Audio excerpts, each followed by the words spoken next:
Having a good essay plan makes writing an essay much easier. And while there are lots of different ways to approach planning an essay, I'm going to share with you 6 types of essays and explain how and when to use them. Make sure you also watch my video on understanding essay questions to help you choose the right one.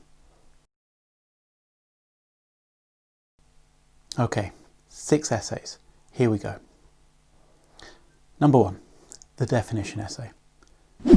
A definition essay involves taking one idea or one term and writing about it. They require you to give a considered and clear definition of the term first, before going on to discuss any debates or disagreements in the rest of the essay. For example, an essay question might ask you to write an essay defining social media and to discuss its different uses.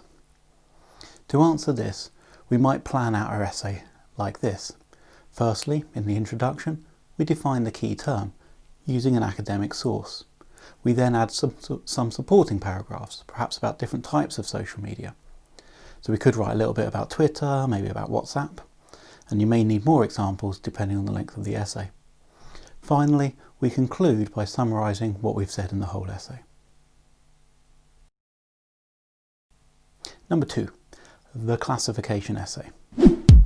Classification essays are about putting ideas into different categories so you can discuss them one at a time, defining each of them and then giving examples. A typical essay question might ask you to write an essay discussing 3 types of software. To answer this, in the introduction, we're going to give some background information about the different software standards out there. Then in the supporting paragraphs, we define these and describe them further. For example, in paragraph 1, we might define and describe open source software. In paragraph 2, we're going to define and describe freeware. Then in paragraph 3, we define and describe closed code software.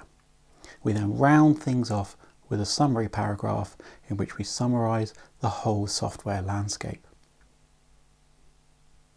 Number 3, the description essay. As the name suggests, description essays involve you describing a person, place, thing or concept. To achieve this, you should organise your essay to describe each feature in detail. So for example, if you were set the question that asked you to write an essay describing a specific newspaper, you could set it out as follows. In the introduction, introduce the newspaper and what a newspaper is. Then, in the supporting paragraphs, describe where the newspaper is circulated, describe the politics and dynamics of that newspaper, perhaps describe who reads the newspaper, and then in the summary paragraph, you summarise all those key points related to that paper. Number 4, the compare and contrast essay.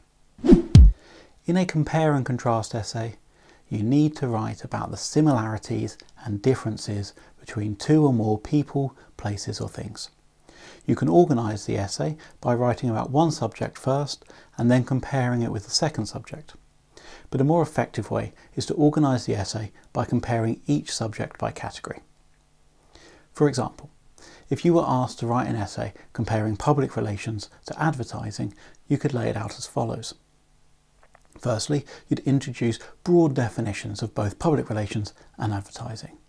Then, in the supporting paragraphs, you can compare the internal operations of PR and advertising, and then compare the outward-facing operations. Finally, coming to a summary paragraph in which you summarise those similarities and differences. Number 5, the explanation essay.